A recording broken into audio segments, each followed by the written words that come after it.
Comemorando 100 anos de rádio no Brasil, o Labcom da Universidade de Sorocaba hoje tem o prazer de receber aqui um locutor, jornalista, operador de áudio, um dos caras mais completos do rádio sorocabano, Douglas José dos Santos Vale de Almeida, ou somente Douglas Vale. Hoje a entrevista vai ser com Fernando Negrão Duarte e também Luiz Rodrigues. Bem-vindo à Universidade de Sorocaba, Douglas Vale.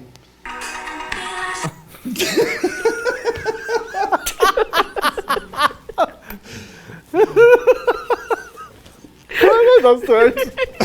Não, deixa pra outra semana.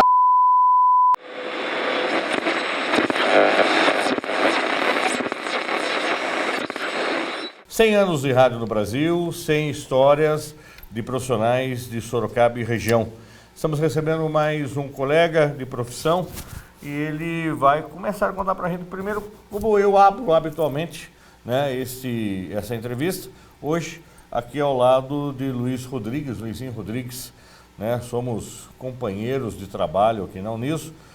Seu nome completo, por favor. Douglas José do Vale dos Santos. Idade. 43. De rádio. 18, 19 anos. Como é que foi ter escolhido o nome de Douglas Vale, o nome artístico? Douglas Vale. E Vale. por que não Douglas José? A gente tem, eu sei que nós tínhamos um parentesco, né, com o Luciano do Vale, um nome forte, um nome muito forte, né, e é um parentesco bem distante. Tentei uma vez, inclusive, contato com ele, não consegui. E aí, acho que na primeira emissora que eu fui trabalhar, as pessoas me perguntaram, viu, por que você não usa Douglas Vale? Eu usava Douglas do Vale, pensava nisso ainda. E faz essa associação, e aí ficou, Douglas Vale, ficou. Então, assim, como é meu nome mesmo, já ficou dessa forma. Luiz Rodrigues. Douglas Vale, você que hoje é um dos jornalistas, apresentadores, um dos caras mais completos do rádio, como é que você começou sua carreira? Você não começou no rádio, né? Você começou fazendo outras coisas, como é que você chegou até o rádio? Bom, Luizinho, Fernando, primeiro agradecer a oportunidade que a Uniso dá para nós radialistas, né, poder contar um pouquinho das nossas histórias e hoje é uma baita de uma responsa, né? Estou na frente de dois caras que me ensinaram, dois professores que me ensinaram muito durante a minha carreira toda, então agradecer muito a vocês dois e peguem leve aí. Bom, eu realmente, Luizinho, como você falou, eu caí meio de paraquedas no rádio, né, cara? Porque, na verdade, assim, quando eu estudava lá no ensino médio, eu sempre ouvi muito rádio. Eu sou lá do litoral, eu sou de São Vicente. E no litoral, nos anos 80, a gente ouvia tudo que era rádio da capital. Todas as emissoras de rádio da capital, Rádio Globo, Rádio Record, Rádio Capital, enfim, tudo que vinha da cidade de São Paulo e, obviamente, algumas rádios do Brasil também, a Super Rádio Tupi, a Rádio Tupi do Rio de Janeiro, enfim. E eu cresci ouvindo muito rádio com a minha mãe, eu acordava muito cedo, meu pai sempre trabalhou em construção civil, minha mãe sempre acordava muito cedo para fazer o café, preparar a marmita, né, a malmita, como meu pai dizia. E aí a gente ouvia muito rádio logo pela manhã. Eli Correia, Paulinho Barbosa, Paulinho Boa Pessoa, Paulo Barbosa, Gil Gomes, que por sinal era sorocabano, né? Pouca gente sabe disso, mas Gil Gomes era sorocabano, nasceu aqui em Sorocaba. E aí eu fui tendo paixão pelo rádio, mas nunca pensei em trabalhar no rádio. Não era uma coisa que eu imaginava. Fui crescendo e a minha vontade era ser professor de educação física. Eu sempre tive esse sonho. Meu pai falava, eu quero que um dos meus filhos façam faculdade, sejam doutores. E não, isso no caso não seria médico, mas seria que tivesse um nível de estudo que ele não teve. Meu pai não terminou nem o primeiro ano, o primeiro primário. Então, sempre quis, sempre cobrou muito. E eu queria ser professor de educação física. Eu sempre tive muito voltado para o esporte, sempre tive muita paixão por isso. E prestei vestibular, passei, mas não fui estudar e tudo mais. As coisas vão acontecendo, vão acontecendo. Caí no rádio, tive uma oportunidade, entrei na Nestlé, fui trabalhar na Nestlé do Brasil. E na Nestlé eu conheci um vendedor, o Edilson. Já há muito tempo não vejo, mas eu conheci ele, ele era apaixonado por rádio. Um dia ele me falou, eu já ouvia a minha mãe, alguns amigos falando, pô, você poderia trabalhar no rádio, você fala legal e tal, mas nunca dei bola para isso, nunca, realmente nunca, tinha pavor, paura de falar na frente das pessoas, de falar em microfone, eu tinha paura, tinha muito medo. E conheci esse vendedor, e esse vendedor começou a me instigar. Ele falou do curso de radialistas do Senac, ele falou, Douglas, eu vou fazer o teste lá, você não quer ir comigo? Bora, vamos lá, vamos fazer. Fui fazer o teste junto com o Edilson, eu passei no teste, eu me inscrevi por me inscrever, não era uma coisa que eu esperava. Já tinha trabalhado nas lojas americanas como locutor de loja, mas assim, ainda não era muito o que eu imaginava. E aí eu fui fazer o teste, eu passei e o Edilson não passou. Mas você já havia feito o curso de radialista no Senac nessa época ou ainda não? Não, então, aí eu fui fazer o teste, né? Pro curso de radialistas. O teste pro curso de radialista. Naquela época tinha o teste mesmo. Sim, sim. Que, me lembro que na bancada estava Walter Calles, Anderson Santos, Carlinhos Caju, a doutora Diana, que é fonoaudióloga. Eu acho que o Fernando não estava. O Fernando foi professor de rádio, jornalismo, mas acho que na bancada o Fernando não estava. E eu me lembro bem que naquele dia a gente leu um texto e tudo mais. E o Caju, que não era professor à época, mas estava ali na avaliação, até teve uma discussão com um rapaz que foi fazer o teste também, por rádios e tudo mais, enfim. E fica aquela tensão, né? Se passou, se não passou, passou, não passou. No dia seguinte eu liguei no Senac e a atendente falou, não, você foi aprovado, você venha fazer matrícula. E aí eu fui fazer a matrícula, liguei para o Edilson, você passou? Não, não passei, cara. Como que eu vou falar para ele que eu tinha passado? Ele falou, viu, quando você puder, passe aqui. Eu estava no Carrefour, ali da Chácara Sônia Maria.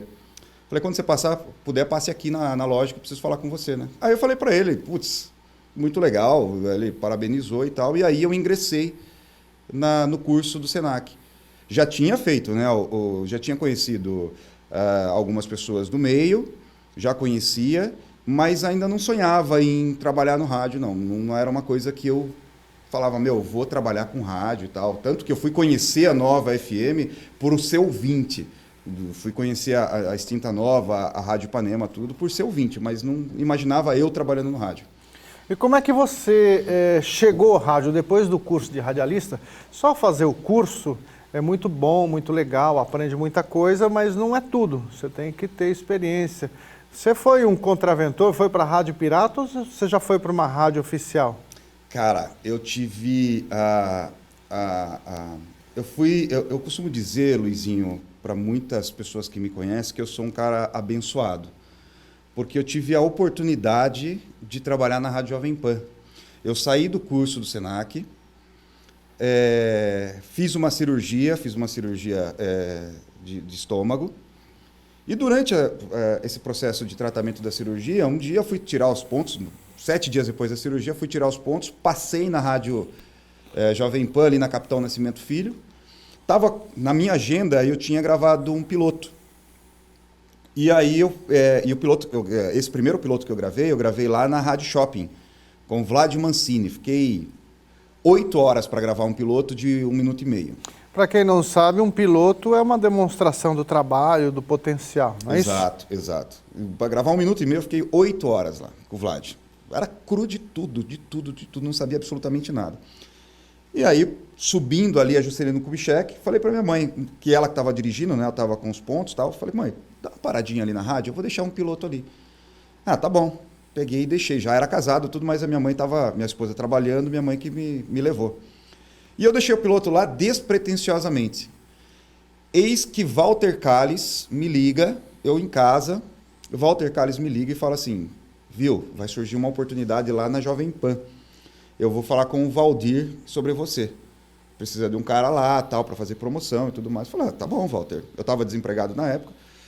Eu até deixei um piloto lá com o Valdir, mas o Valdir me atendeu, inclusive, no dia que eu fui deixar o piloto, o Valdir mesmo que me atendeu. E no dia seguinte o Valdir me ligou, viu, vai surgir uma vaga aqui e tal, venha fazer um teste. Eu fiz o teste, passou 2 dias, o Valdir, é você mesmo, o Walter me indicou você e tudo mais, e ali eu entrei. Então, assim, eu não tive passagem por rádio pirata. Eu já tive a grata satisfação de entrar numa rádio comercial. E uma rádio, uma bandeira gigantesca, né? E qual foi a sua primeira função no rádio, sua primeira atividade? Você que hoje faz radiojornalismo, você estava fazendo programa, fazendo pedágio, fazendo folga, como é que foi? Eu entrei para fazer os pedágios, os flashes, né? Eu fui chamado, na época o Fábio Bernardes estava saindo da rádio, o Fábio estava indo para Transamérica, para a rede Transamérica, o Gerson Viana, que era o cara que estava na minha função, subiria para titular, né, o locutor titular, e eu entrei para fazer a função do Gerson, que era a função dos locutores de promoção, né? E eu entrei, a primeira função foi como locutor de promoção. Me lembro como se fosse hoje meu primeiro flash, um pedágio da antiga, não sei se existe ainda essa loja, realmente não me lembro, mas a Mixco na Rua Braguinha. E o carro parado lá embaixo, porque não podia entrar na Braguinha com o carro da rádio. O carro ainda tinha um mic, né? E um cabo de acho que 10, 12 metros, um pouquinho mais, um pouco menos. Mas o carro parado em 2, 3 ruas lá embaixo. E aí eu tive que deixar o carro lá, subir com as meninas na porta da loja. E eu pedi para fazer o flash. Eu tinha celular e tudo, mas eu não conseguia. Hoje, a telefonia celular ela já não ajuda. Naquela época ajudava bem menos. Eu tive que fazer o primeiro flash usando o telefone fixo da loja. Eu subi no escritório e fui fazer o primeiro flash no telefone fixo da loja. Douglas Vale, para começar no rádio, você teve, lógico, algumas pessoas que ajudaram, né? Como é que foi o primeiro dia, as primeiras indicações, os primeiros avisos dados para o seu Valdir Ferreira dos Santos? Como é que foi o seu Valdir? Olha aqui! Como é que foi isso aí? Conta essa história pra gente. Eu tive bons padrinhos, né, no rádio, tenho bons padrinhos no rádio, pessoas que eu tenho um carinho enorme, e o Valdir é um deles. O Valdir é um cara que eu tenho um carinho gigantesco. E a minha primeira conversa com o Valdir, quando realmente a gente tinha fechado, né, quando ele falou assim, vai ser você e tal, o pessoal gostou de você, na sala do seu Franklin, aquela salinha fechada do seu Franklin lá no fundo, e o Valdir falava assim, oi, cara, presta atenção no que eu vou falar para você. Ele vai ouvir isso aqui, ele vai dar risada. Você tá com uma marca aí no peito, você vai estampar uma marca aí no peito, que é uma das marcas mais importantes do Brasil. Então, pelo amor de Deus, tome cuidado com o que você vai falar. Tome cuidado como que você anda com esse carro na rua. Com esse carro na rua. E era assim que ele falava, né? E os recados, quando ia gravar um spot, olha, cara, você precisa soltar essa voz. Eu vou dar uns murrão na sua costa para ver se sorta essa voz. Puta de um vozeirão desse, o locutor não sorta a voz, fica com a voz presa. Mas isso não, de maneira nenhuma, às vezes, lógico que a gente, num primeiro momento, leva um choque, né? Mas de maneira nenhuma nunca me desmotivou, muito pelo contrário. Me motivou a querer ouvir, a querer aprender, a querer fazer cada vez mais. Mas esses eram os recados que o seu Valdir Ferreira dos Santos passava pra gente. Mas eu tenho um carinho enorme pelo Valdir e ele sabe disso. E falar em murrão para poder soltar a voz, parece que era uma forma didática, né, de estimular o jovem locutor, né, através de alguns operadores, alguns colegas mais antigos de rádio, dar uns murrão para poder soltar. Você tomou uns murrão? Várias vezes, várias vezes. Dá para falar quem deu algum dos murrão? Dá, eu vou contar quem deu e como foi a situação. Uma das vezes, assim, que eu me lembro bem. Eu fui gravar um comercial, um spot comercial, um spot de 30 segundos pro jornal, né? Ele ia ser veiculado no jornal. Era do IDS, o Instituto Diagnóstico Sorocaba. E no texto estava falando alguma coisa sobre densitometria óssea, que vai ver a densidade dos ossos e tudo mais. E não saía densitometria, saía desintometria. E quase não sai hoje ainda. E quase não sai. Na terceira vez que eu fui tentar falar, a gente sentava, gravava sentado com uma bancada e o texto aqui. E eu com a cabeça meio baixa, o microfone aqui embaixo.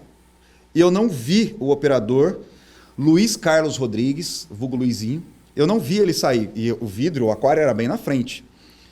E ele ficava olhando e corrigindo e tal. Eu não vi o Luizinho sair, passar. Naquela época, lá na Jovem Pan, o operador ficava na frente e a porta do estúdio era aqui do lado. Eu não vi o Luizinho passar e abrir a porta. Eu só vi o vácuo da porta. As portas pesadas, né, do estúdio, hoje já são portas de vidro e tudo mais. O Luizinho nas minhas costas. Eu já falei para você que não é desse jeito, você não presta atenção. Parecia a mãe da gente dando chinelada, separando sílabas, sabe? Igualzinho. Mas saiu. Funcionou? Funcionou, saiu. Liberou o pulmão, né? Tava meio travado. Como um amigo nosso fala, foi um expectorante natural, dos melhores. E esses expectorantes também funcionaram bem no dia do aniversário seu, né? Pois é, Luizinho. Estava eu na 103 FM. E aí, tô lá fazendo, era um programa de pedido, participação do ouvinte, né? O self-service, ouvinte participando e tudo mais. E eu atendendo o ouvinte. Olá, boa tarde, tudo bem? Como é que é seu nome e tal? Falando, daqui a pouco só percebo o vácuo da porta. E o estúdio da 103, a rádio hoje ela é arrendada, mas os estúdios são no mesmo lugar, né? Na General Osório 149, se não me engano. 1429. 1429, ali na General Osório. E o estúdio, o locutor, fica de costas para a porta. E eu só percebi o vácuo da porta mais uma vez abrindo. Falei, deve ser a menina da recepção, ou alguém que vai passar um recado. Daqui a pouco eu só sinto a pancada nas costas. Parabéns, Paraíba! Parabéns, DJ e tal. E aí eu falei no ar, né? Lógico que eu ia perder a oportunidade, mas só que aquela era uma época que a rádio permitia. A gente tinha muita liberdade com o ouvinte, muita liberdade de brincar. Tudo que acontecia era primeiro na 103. Então a gente usava, esse era o slogan da rádio, né? Primeiro na 103. E eu soltei essa no ar. Gente, eu estou sendo espancado, o locutor sendo espancado ao vivo, primeiro na 103. E aí ele, obviamente, deu os parabéns e tudo mais, saiu do estúdio. Volto eu, toquei a música do ouvinte e tal, dei uma respirada, uma esticada no corpo e tal. Abro o microfone de novo, a equipe da rádio entrou no estúdio cantando parabéns com um bolo. E aí, assim, é o tipo de coisa que que eu sou muito grato ao rádio. São as pessoas que fazem da vida da gente um momento diferente, sabe? Além do ouvinte, eu já tive ouvinte que foi cantar parabéns para mim num estúdio de rádio, mas esse foi a equipe da rádio. Então, o carinho desse diretor e de toda a equipe que estava lá, esse diretor, vulgo Luiz Carlos também, né? Que sempre apronta com a gente, inclusive estava aprontando agora há pouco aí com o entrevistador. Mas é o carinho que a gente sente, que a gente percebe da equipe que trabalha junto com a gente. Agora, quando você fala dessa forma, a gente tem uma percepção, quando está no ar, que tem que passar muitas vezes uma seriedade, ou por mais que o programa seja animado, você faça um perfil descontraído, mas você tem que estar focado, você tem que estar ali trabalhando dentro de uma linha de raciocínio onde solta a música, tem uma fala, tem uma brincadeira que seja, mas tudo isso por mais espontâneo, entre aspas, que seja, tem que ser planejado porque tem um time, para você não exagerar nessa fala, ficar muito longa, enfim, ou você se perde no meio da sua locução e aí não consegue voltar mais. Por outro lado, a gente percebe que nesse momento em que você fala desse parabéns, você pouco se emociona com a história do rádio. Houve algum momento que você se emocionou no rádio e você teve que parar e respirar para poder tocar, quer seja num programa, de ouvir algum retorno de ouvinte, de uma música que marcou a sua vida, de um momento da sua história, ou no jornalismo? Teve algum momento que você, de fato, teve que dar uma parada, respirada para poder tocar? Teve sim, Fer. Esse dia do aniversário foi um dia que eu fiquei muito feliz, assim, e eu sou meio chorão, assim, sabe? Eu sou meio chorão, assim. E teve 2 momentos na minha carreira, pelo menos que eu me lembre de bate-pronto, os 2 momentos vividos na 103 FM, que realmente eu precisei parar, respirar. Um deles foi, acho que, mais tocante. Nessa época da 103, eu tive as minhas primeiras oportunidades como jornalista. Não era ainda formado, estava estudando, mas eu tive as minhas primeiras oportunidades. Eu não vou me lembrar a data, creio eu que em 2007 ou 2008, teve uma reintegração de posse ali no Jardim Cruz de Ferro. E eu saía da minha casa às 5 e alguma coisa da manhã, deixava o carro da rádio ficava na minha casa, eu tinha prerrogativa porque eu estava meio que de plantão 24 horas. Se a rádio saísse do ar, me ligavam para eu ir até o morro de Ipanema, a fazenda de Ipanema, para colocar, para ver se transmissor, alguma coisa. Então eu ficava com o carro da rádio na minha casa. Eu saía de casa, deixava a minha filha na escola, deixava a minha esposa trabalhar e já começava ali com os boletins de trânsito e tudo mais. E um amigo que morava em Iperó, passando por ali, me ligou e falou: Douglas, eu não sei o que está acontecendo, tem uma movimentação aqui no Jardim Cruz de Ferro. Eu fui o primeiro repórter a chegar. Depois chegou César Barroso com a TV Tem, outros repórteres de rádio e tudo mais, outros colegas. Mas eu fui o primeiro, o carro da 103 foi o primeiro a aportar lá, a estar no local. E o que me tocou muito foi ver um pai de família, naquele dia, que tinha guardado todas as suas economias, tinha feito tudo que podia para construir uma casa. E quando eu cheguei lá, eu já tinha conversado com algumas pessoas, entrado ao vivo no jornal e tudo mais, e eu vi uma máquina destruindo a casa desse senhor.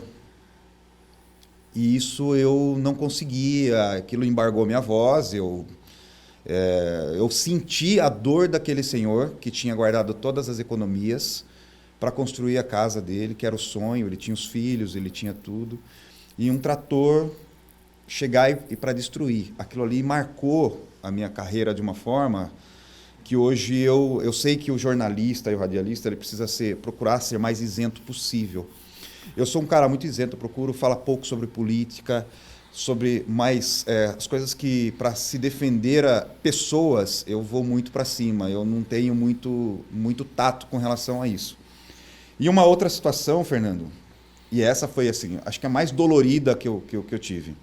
Estava eu numa época de Natal e nós fazíamos, tinha uma ação chamada Papai Noel Laranja, o Papai Noel Magrelo da 103. Era para ser o Papai Noel sarado, mas a gente não conseguiu um cara sarado, conseguimos um cara magrelo.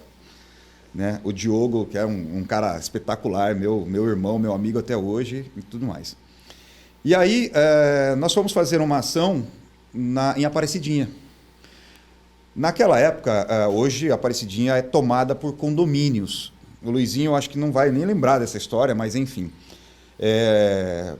A gente foi lá em Aparecidinha, tinha uma rua que era sem saída e eu parei o carro nessa rua de propósito. A gente distribuía biscoitos, tinha uma parceria com a Juves, então a Juves dava os biscoitos recheados e tudo mais, e a gente fazia um oba-oba, era um pedágio de 1 hora. Eu, Diogo, 3 promotoras, eu acho que era a Meire, a Aline e a outra menina, não vou me lembrar o nome dela. A gente fez a ação, só que quando você faz esse tipo de ação, independendo dos lugares, surge criança que você não sabe de onde. Surgiram crianças, a gente fez a ação e tudo mais, acabou tudo.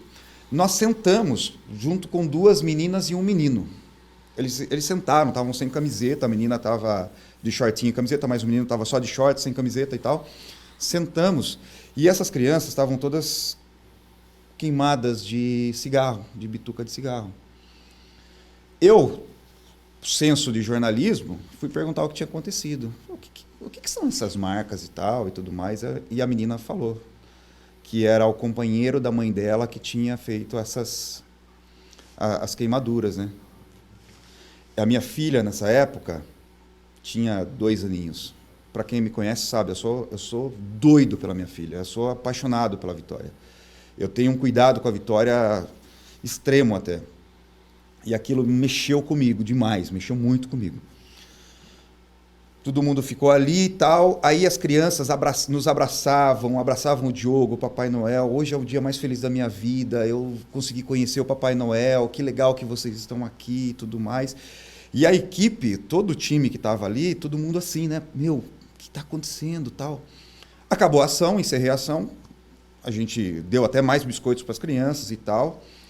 Sinto naquela época de não ter tido o estalo, de repente, de ter denunciado.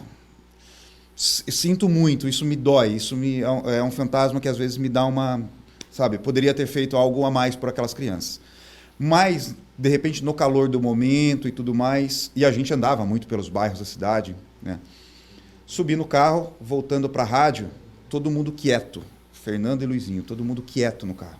Eu dirigindo, quando eu olho, parei num semáforo, que eu olho para trás, toda a equipe, na saída, inclusive, ali de Aparecidinha, todo mundo chorando.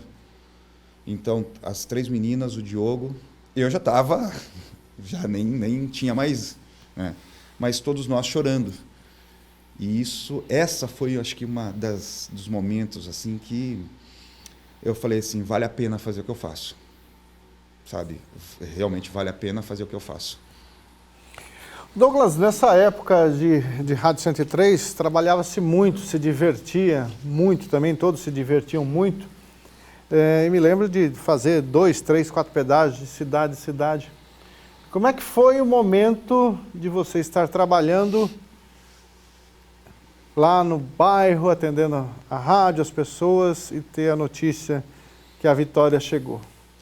Então, essa história é bem maluca, né? A gente vai fazendo pré-natal e tudo mais. E só para a gente contextualizar, minha esposa, nós perdemos o primeiro bebê. Se chamaria Vitor Hugo. O Luizinho e o Valdir brincavam muito, né? Que me chamavam na rádio, na época, na Jovem Pan, de meu bebê.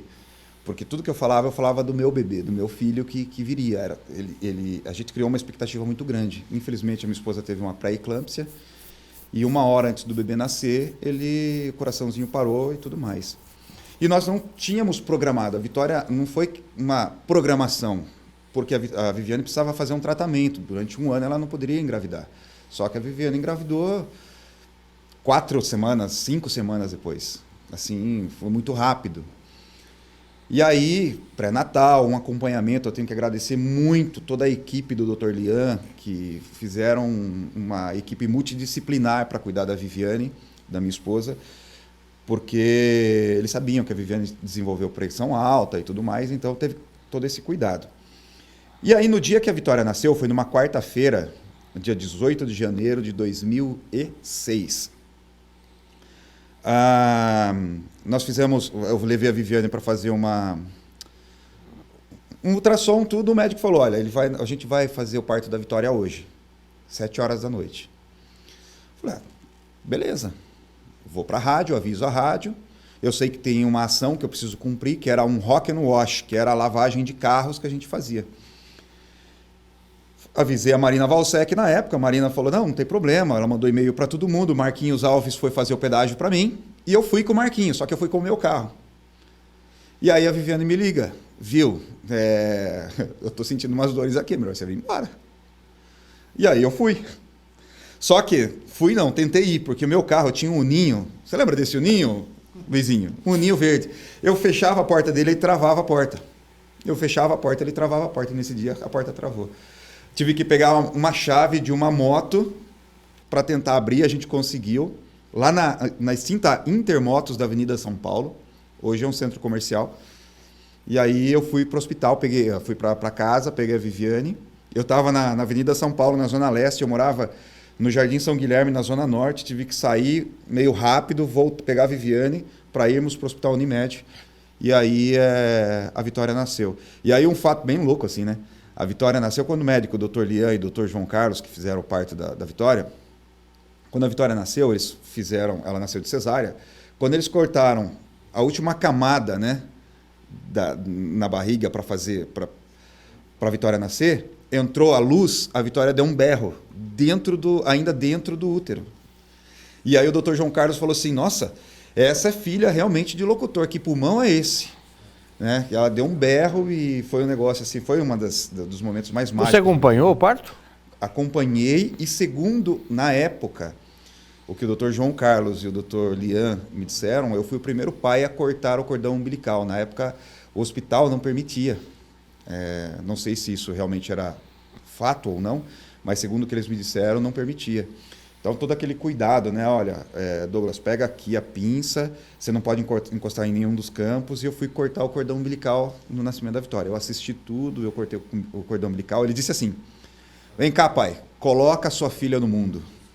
E assim esse foi um dos momentos mais felizes da minha vida. Aí, de forma muito empírica, o radialista que está no cotidiano do rádio, fazendo programas de locução, enfim, ele acaba, por um lado, por outro, acaba enveredando para o jornalismo. Ou ele tem que ler o boletim informativo, ou ele tem uma notícia que ele gravou, enfim. Porém, você entendeu que precisava se capacitar mais.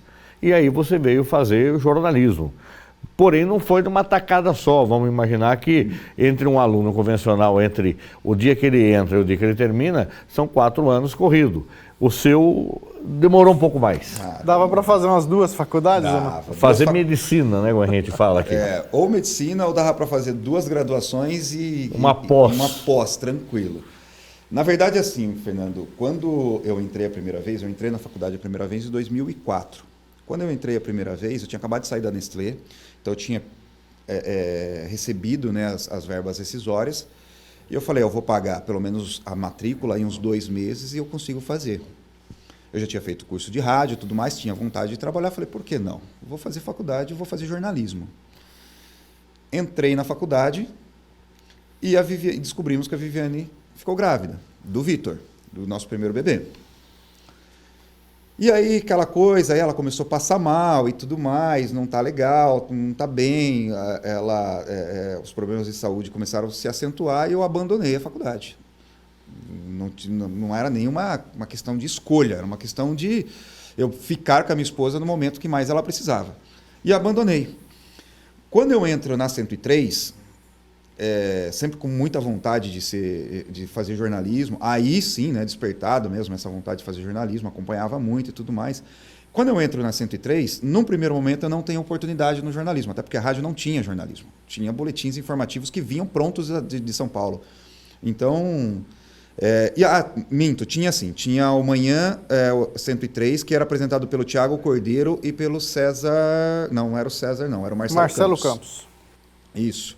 Só que era um jornal mais escrachado, era um informativo mais escrachado. Então eles tocavam, eram 2 músicas, uma notinha, os caras davam risada e tudo mais. Era bem mais tranquilo. Mas eu não tive esse estalo de ser jornalista ali. Passa-se o tempo, Luizinho assume a rádio muda de bandeira. Sai da bandeira do Brasil, do preto e branco com a Rádio Rock, e vem o laranja e preto com a 103 FM, a fase pop, a fase da mãozinha e tudo mais. E aí muda o sistema da rádio, inclusive o jornalismo da rádio muda.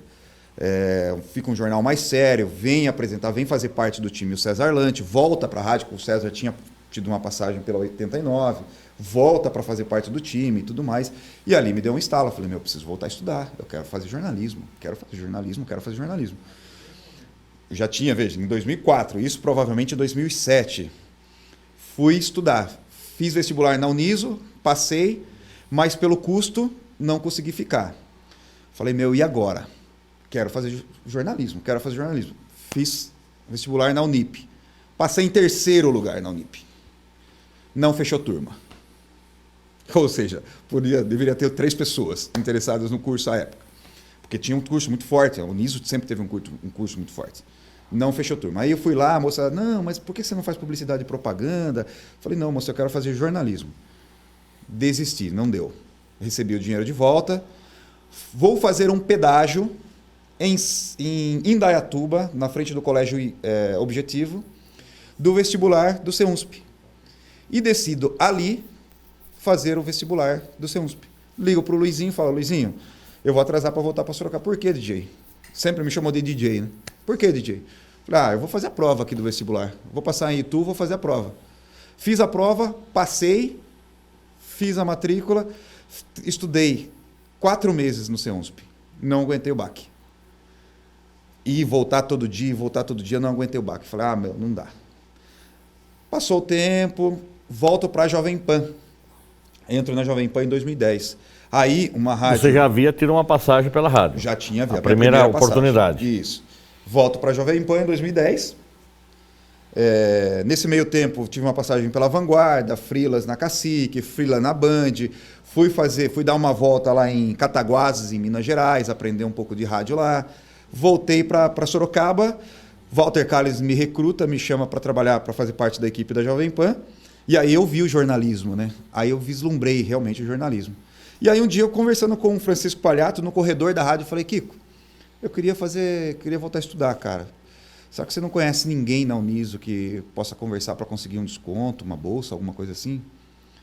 Douglas, se você conseguir, faça o vestibular. Se você passar, eu vou conversar. Nós temos 2 bolsas que são disponíveis para a rádio e eu vou pagar o seu curso, porque você se formando me interessa. Me interessa que você seja jornalista.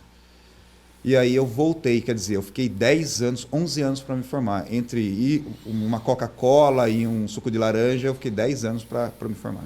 Decano da Uniso.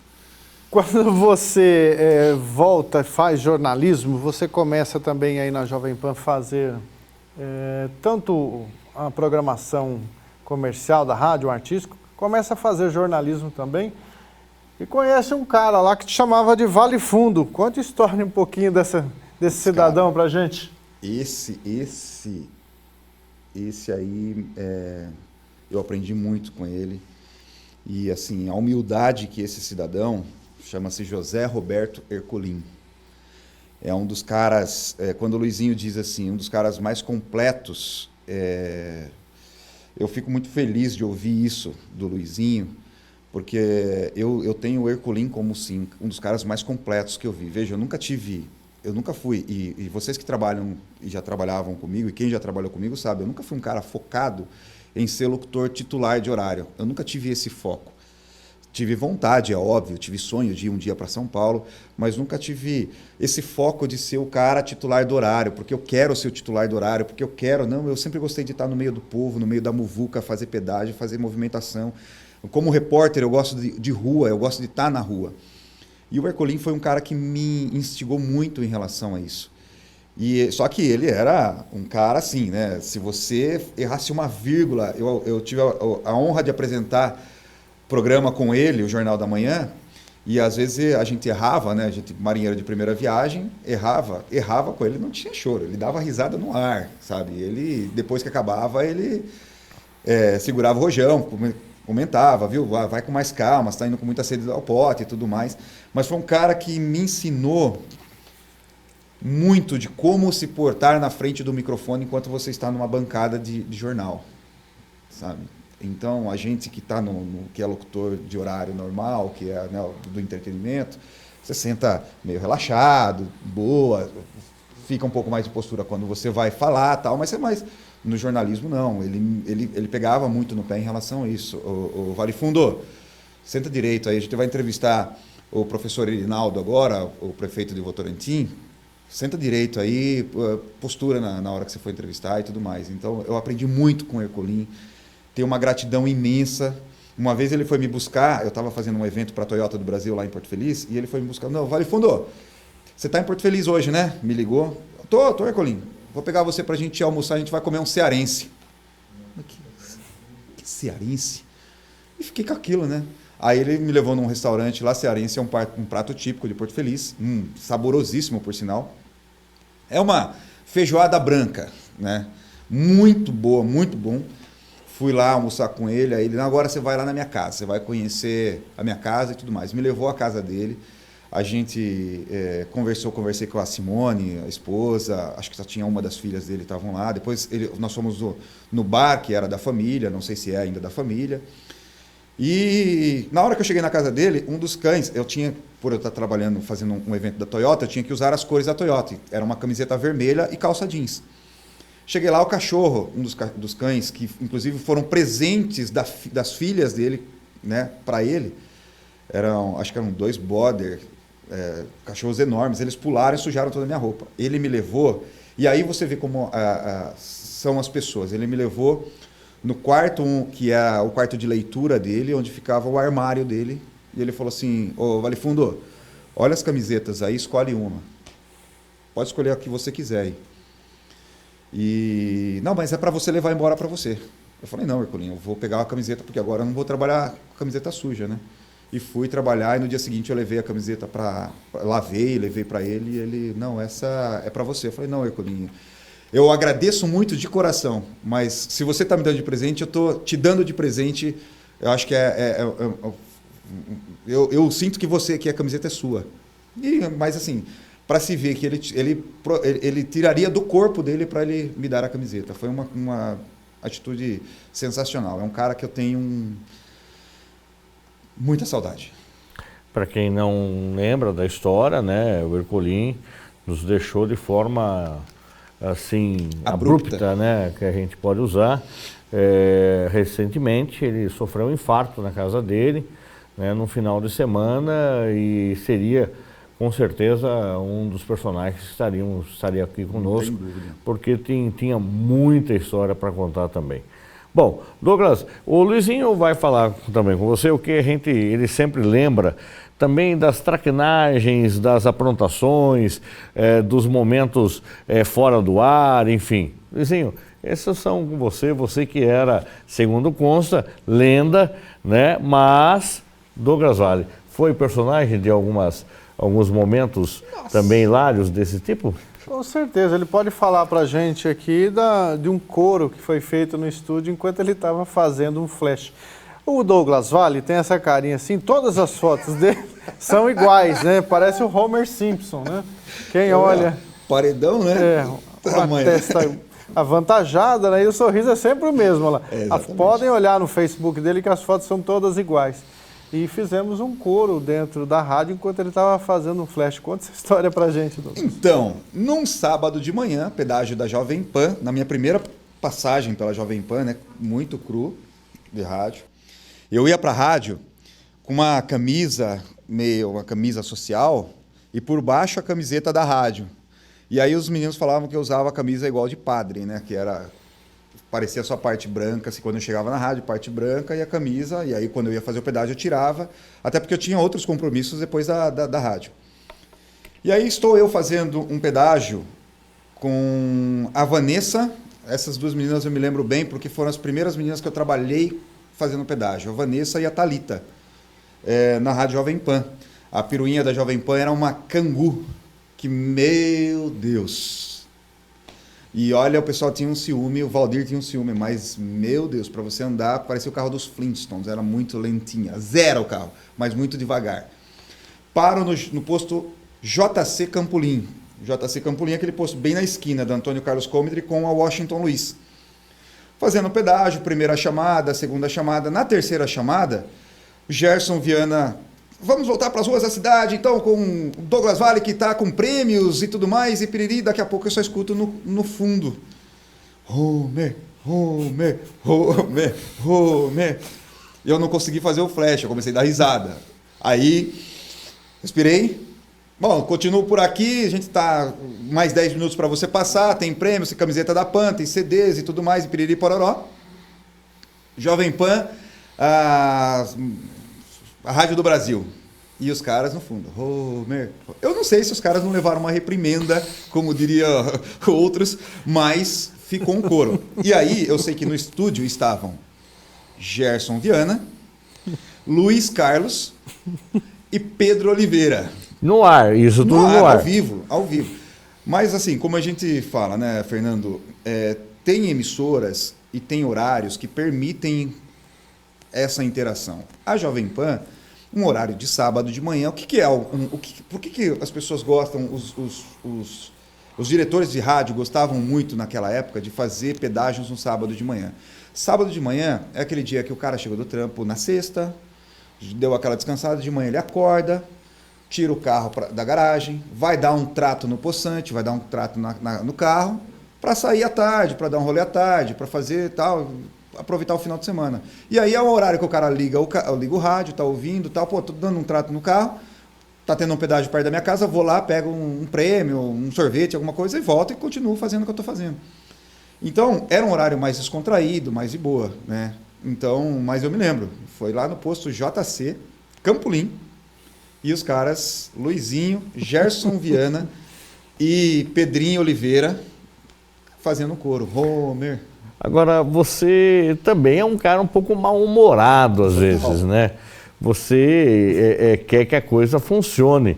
Hoje pela manhã, logo às 7h da manhã, já estava mordendo chumbada dentro do estúdio, né? A hora que descobriu que a gravação de ontem à noite não estava de acordo com a qualidade, né? E aí já fica bravo porque quer que a coisa funcione tudo direitinho. Aí consta também a lenda que você foi trabalhar uma vez com um telefone celular que também não funcionou de acordo com o que você esperava dele. E aí, o que você fez? Bom, deixa eu contextualizar essa história.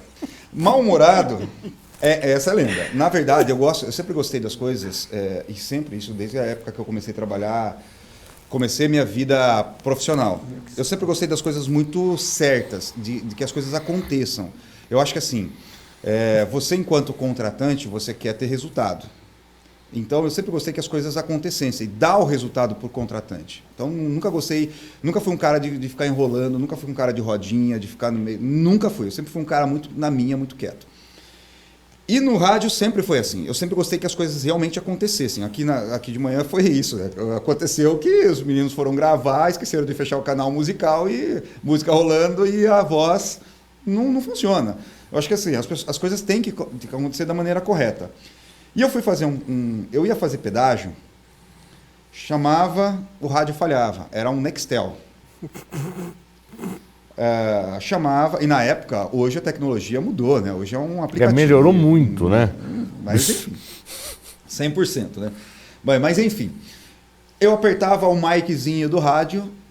Do celular, nada. Nada. Começava a fazer o flash, e aí tinha um coordenador que ele não queria nem que apertasse o mic no ar. Você tinha que ficar esperando antes. Quer dizer, chegava a gangrenar o seu dedo segurando o botãozinho lá do PPT, na época, antes, e não podia sair nada no ar. Então você tinha que apertar, ficar segurando, escutando o cara, né? Eu não gostava muito de fone, eu via o som do ar mesmo.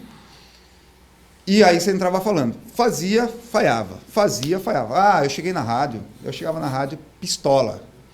Sabe o canarinho pistola da Copa do Mundo? Eu chegava na rádio desse jeito, eu chegava pistola na rádio.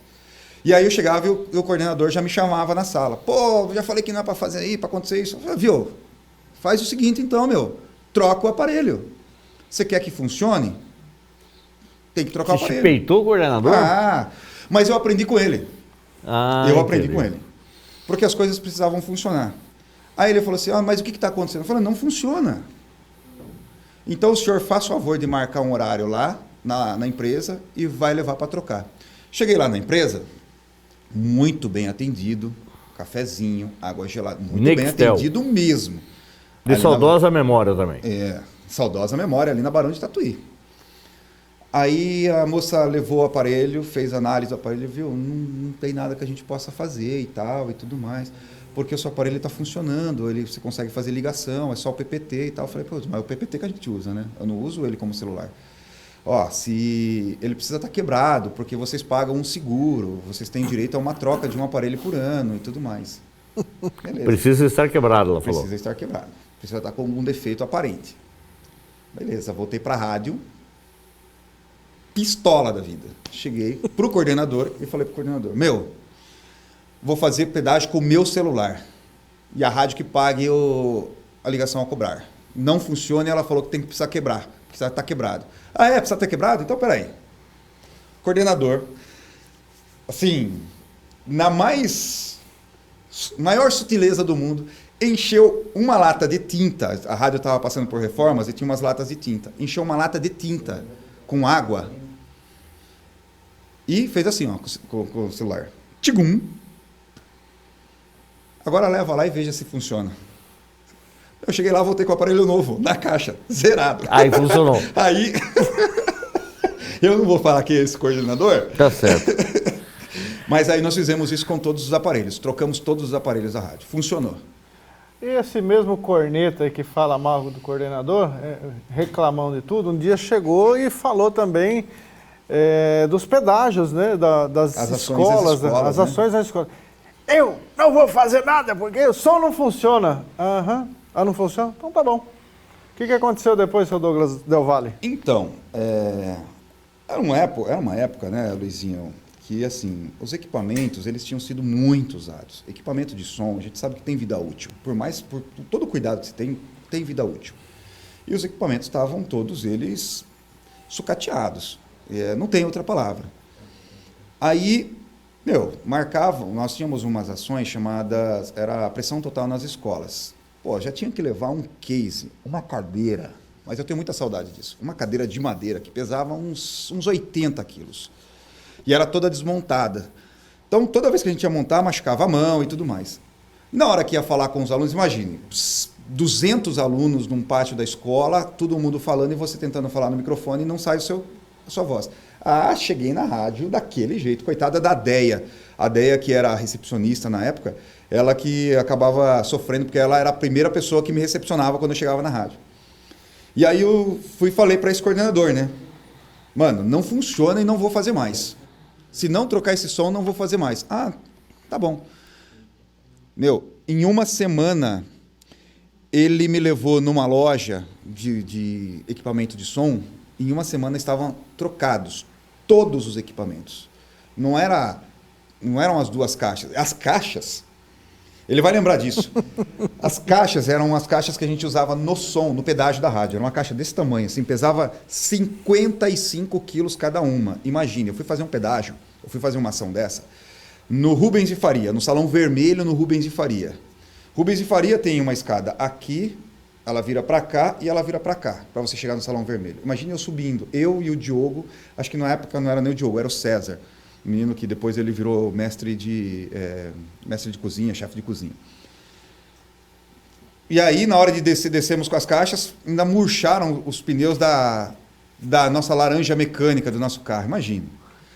Nesses dias eu chegava na rádio, mas feliz da vida. Aí o Luizinho foi e trocou todos os equipamentos da rádio. Agora eu quero ver se esse negócio não vai funcionar. Bom, funcionou?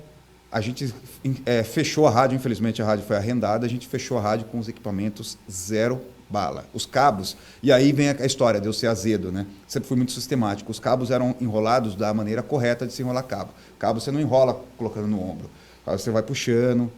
E o Luizinho uma vez foi fazer o pedágio com a gente, foi fazer a ação, afinal, no Sesc, era uma praça ainda, o Sesc não era o prédio imponente que é hoje. O Luizinho falou assim, viu, DJ, rapidinho pra gente ir embora. Eu falei, não, o equipamento tem que durar, não tem? Me enrolar bonitinho. E a história do trio elétrico? Como é que era animar trio elétrico? E também tem passagens por trio elétrico? Tenho, Fernando, tenho.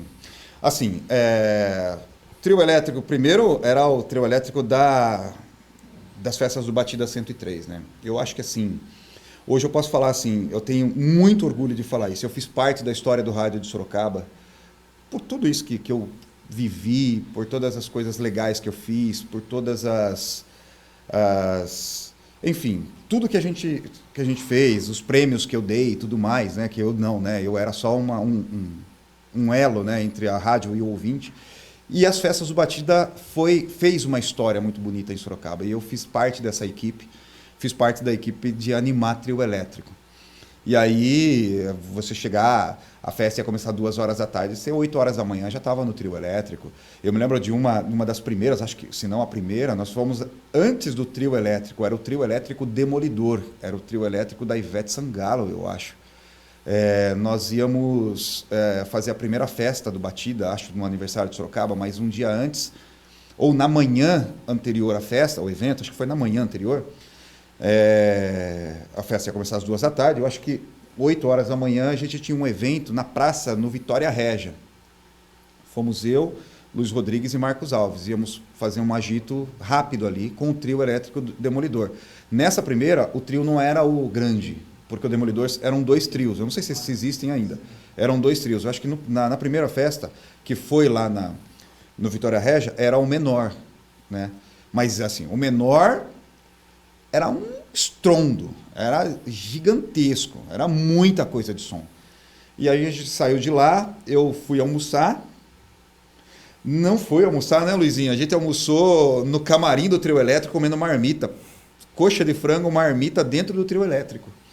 E aí a gente foi para a festa do Batida, que foi, eu acho que foi do aniversário de Sorocaba, que ninguém imaginava o público, vai dar aí 2, 3 mil pessoas, e tinham mais de 50 mil pessoas. A gente entrando no Rio Sorocaba, a gente viu, eu estava lá, e depois tem um vídeo, isso existe um vídeo no YouTube, de uma faixa, estenderam, o meu amigo Valtinho, que ele já tem ele é lavador de carros, né, tem uma empresa, ele estendeu uma faixa, parabéns Sorocaba, estamos juntos com Batida 103, alguma coisa assim, a faixa do outro lado da rua. E no programa do dia seguinte, isso foi num domingo, no programa do dia seguinte, o DJ Madu falou isso no programa. Pô, quando eu vi aquela faixa lá, me arrepiou. Quer dizer, eram coisas assim que são passagens da vida que assim vão ficar marcadas. Douglas Vale, você também, com esse seu bom humor, né, de sempre, arrumou várias tretas também com artistas, né, em shows. Conta algumas aí pra gente. Luizinho, como eu disse, hoje eu trabalho na Band FM e eu visto a camisa da Band FM e trabalho também na Uniso. Eu sou uma pessoa que veste a camisa. Se precisar de mim aqui às 5 da manhã, eu vou estar aqui às 5 da manhã. Se precisar de mim aqui às 11 horas da noite, eu vou estar às 11 horas da noite. Não tem tempo ruim, eu vou trabalhar. Eu vou fazer pela empresa aquilo que eu espero que a empresa faça por mim. E com eventos, com shows, sempre foi desse jeito. Eu estou vestindo a capa da empresa, da emissora, eu vou até o final. E não admito que ninguém venha me tratar mal, principalmente produção de banda. De jeito nenhum, porque a emissora não precisa da banda. Quem precisa da emissora é a banda. Sempre pensei dessa forma e penso deste jeito. E aí, em vários shows, a produção vem querer peitar, que você não vai fazer, que não, nós vamos fazer. Foi combinado isso antes, e eu sempre fui municiado, né, levando os e-mails, as coisas. E um desses eventos, vou contar uma passagem, foi com uma banda que usava umas calças coloridas, banda Restart. Nós fomos fazer um show, na época era Jovem Pan. Foi combinado com a produção local e a produção da banda que iam 10 ouvintes sorteados entrar no camarim da banda. Lá no camarim não queriam deixar. Na época aconteceram uma série de coisas que não vêm ao caso e tudo mais. E um dos produtores veio e falou assim, não, porque eu vou falar, você é da Jovem Pan? Veja, os meus ouvintes estavam com camisetas e com a pulseira da produção. Tava tudo certo pra gente entrar. Vocês ficam fazendo bagunça aqui, não sei o quê.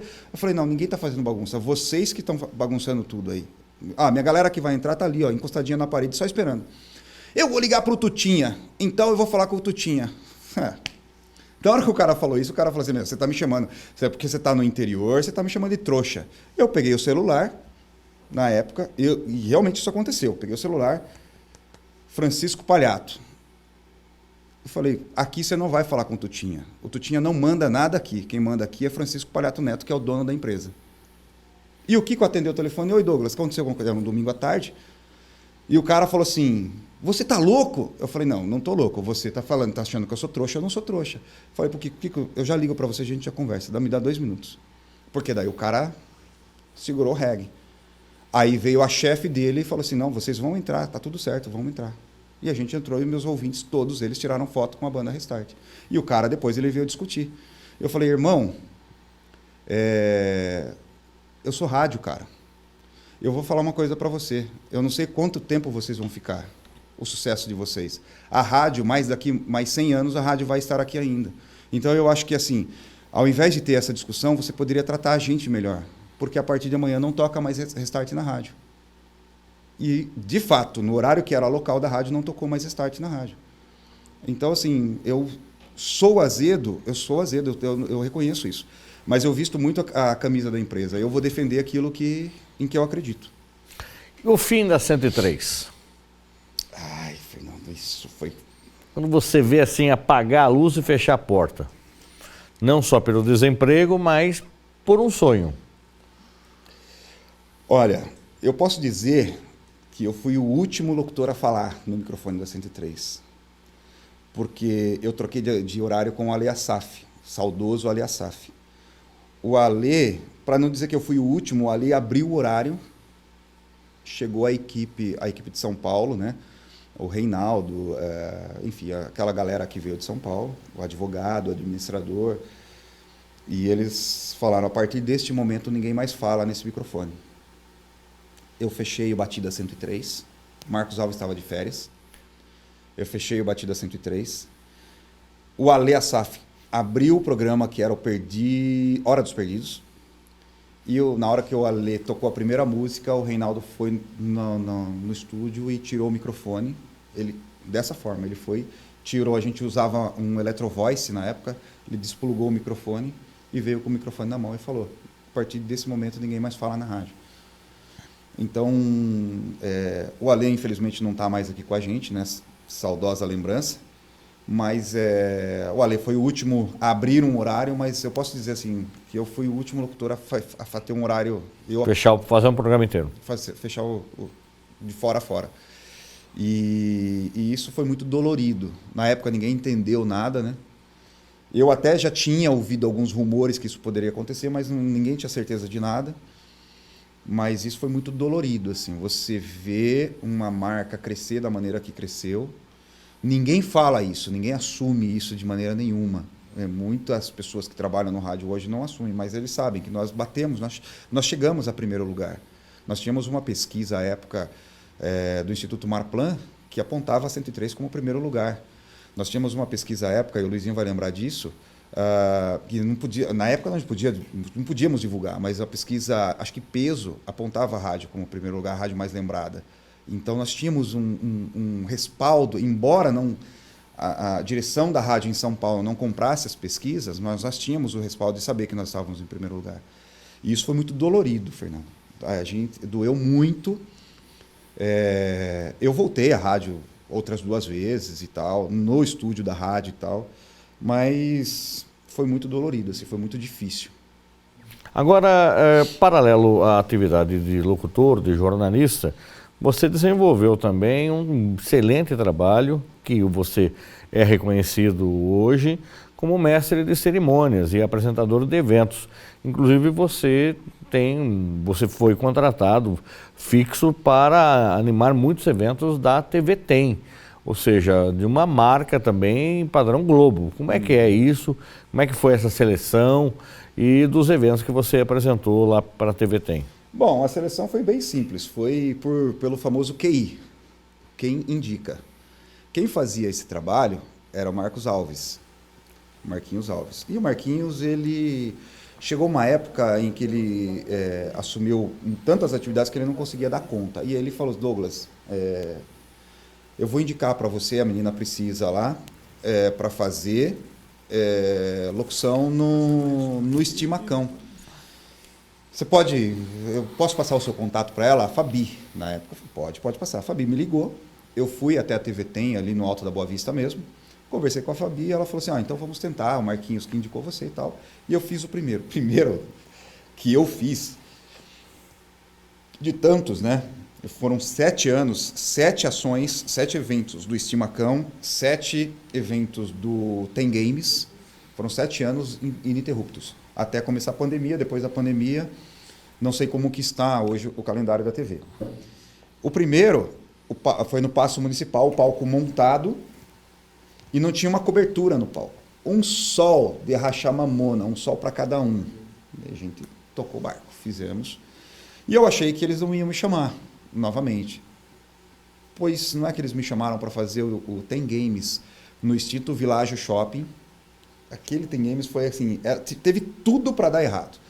Primeiro, tinha sido aprovado para ser no estacionamento do shopping, que era um local coberto. Depois o bombeiro vem e não aprova, porque é um local coberto, um local muito fechado, muitos cabos de energia, tudo mais. Vamos para fora do shopping. Vamos para fora do shopping, montaram uma tenda ali entre a praça e o shopping. Choveu, aquele final de semana choveu barbaridade, mas choveu demais da conta, mas choveu muito, que a água parecia, os meninos jogando videogame e a água passando assim. Mas nós fizemos o Tem Games, mas assim, Fernando, coisas que não eram responsabilidade da empresa, da TV. A TV sempre primou por coisas muito espetaculares, coisas muito certinhas, tanto que eu nunca tive problema nenhum com pagamento, com nada, absolutamente nada. Mas são intempéries que vão acontecendo. E aí a gente foi fazendo. E aí em cada evento a gente ia tentando brincar mais um pouquinho. Eu sempre gostei de falar para os meus contratantes, para as pessoas que entram em contato comigo, Douglas, precisa de um mestre de cerimônia para fazer. Se você precisa de um cara sério, um cara que vai realmente muito sério, o professor Fernando Negrão, tem o Lucas Negrão, tem outras pessoas que eu sei que são mais sérias. Se você precisar de um cara meio doido, que vai brincar, que vai interagir, sou eu. Aí eu vou e vou fazer o que você quer fazer. Eu não sou o cara para ficar lá muito sério. Tanto que eu não me imposto voz, eu não vou impostar voz, o jeito que eu falo, para quem me conhece sabe que é o jeito que eu falo, que eu brinco. Então, e eu tive a grata satisfação de, durante 7 anos, ser a voz, o rosto das ações externas, dessas ações externas, desses projetos da TV Tem. Durante 4 anos, ser o apresentador de eventos da Toyota do Brasil. Infelizmente, por conta da pandemia, houve a paralisação também, não sei se a gente volta ou não. E ultimamente, tenho tido aí alguns convites para fazer alguns eventos legais, que eu sou muito grato a isso também. Você sempre foi muito corajoso, né, em enfrentar algumas situações. Alguma vez você teve alguma situação em que você teve medo, por exemplo, histórias religiosas do rádio, fazer visitas às igrejas? Ou não? Antes dessa, o cara corajoso, mas tem o pé atrás, né? É o famoso quem tem medo, né? Me colocaram para apresentar um show de uma banda de rock, mas o rock mais pesado. Não é um punk rock, não é um metal, um rock um pouco mais pesado. Num bar que tinha na frente de uma universidade, ali, da Unip, né? No bar da Unip. E eu com a camiseta laranja da 103, eu já sabia que aquilo ia dar ruim. Eu já tinha certeza que aquilo ia dar ruim. Tem uma história do Léo de Paula e Carlinhos Caju que viram latas voarem. Talvez eu tenha sido o segundo locutor a ver latas voarem, mas eu fui ligeiro demais, porque eu já sabia o que ia acontecer. Na hora que eu peguei o microfone, era um tecido, o palco, e era um tecido, e eu passava por trás do tecido para descer do palco. Na hora que eu parei o carro, eu já sabia, já começa a ser ovacionado de uma forma bem carinhosa, né? Quando eu subi, porque a rádio tinha recém mudado de rock para pop. Quando eu subo no palco, que me dá um microfone, eu falei exatamente isso. E aí, galera? Era o que bastava. Era o que bastava para os nomes carinhosos. E aí eu vi a primeira lata voar e eu entrei para trás do palco. Com vocês, Velhas Virgens, que era o nome da banda. Desci do palco, subi no carro e tchau. Só. Não sei o que aconteceu. A apresentação mais rápida que você já fez. Mais rápida, durou 15 segundos. E essa história, então, é aquela história. Quem tem medo, essa história, eu chegando de um pedágio, com o uniforme da rádio.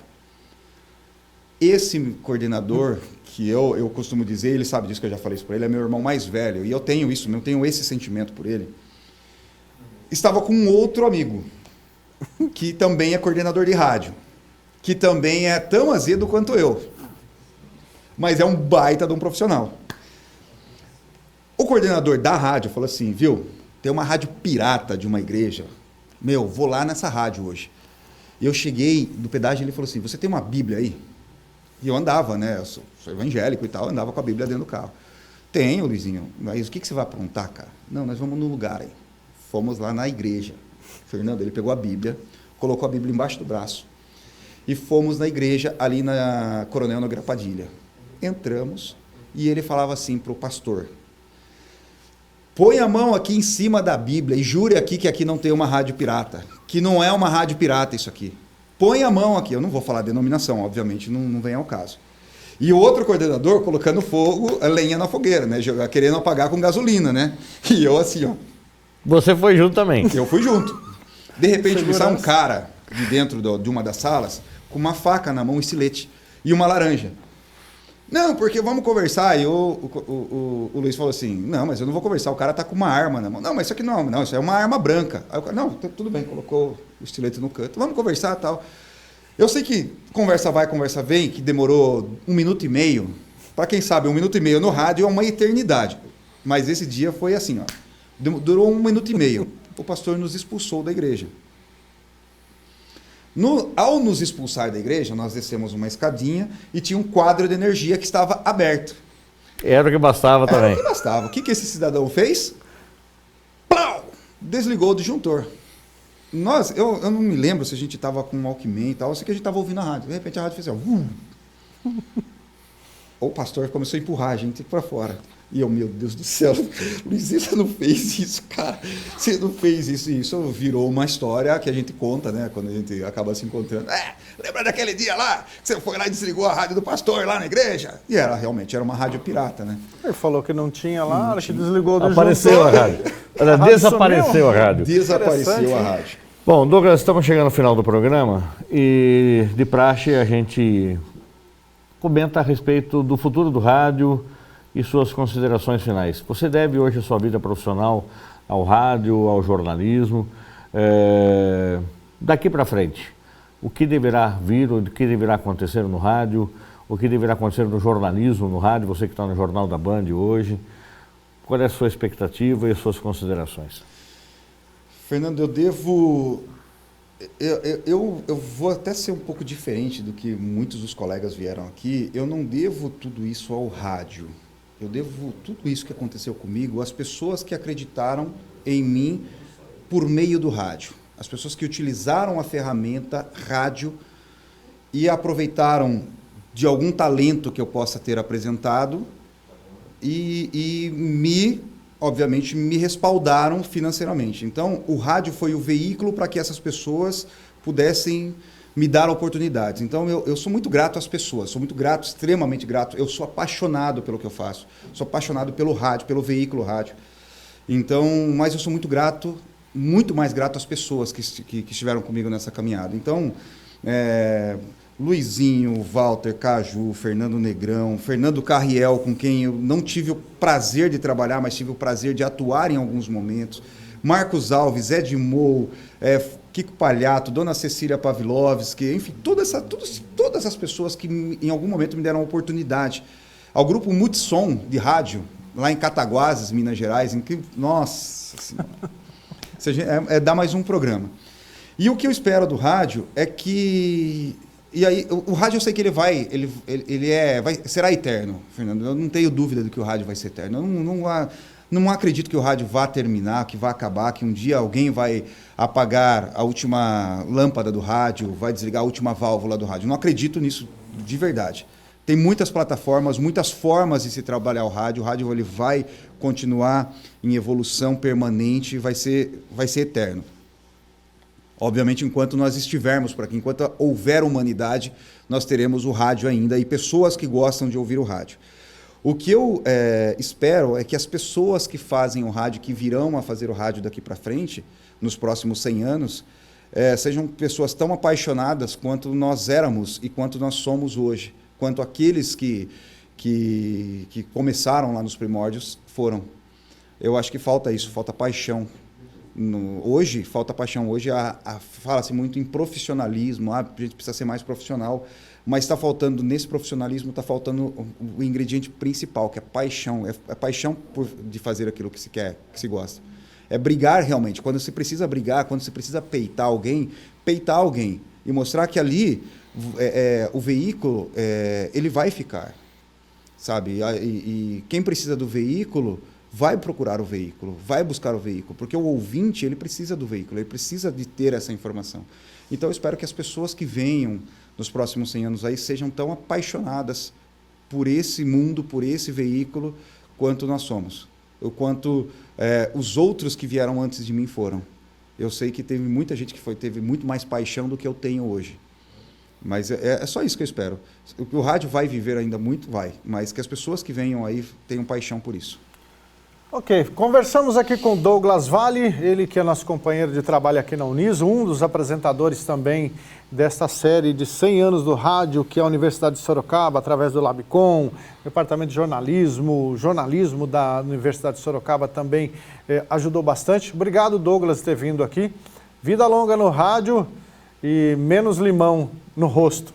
Não tem limão, né? Tem sempre muito açúcar. Só que a gente briga. Hoje eu defendo essa cor e eu defendo essa cor.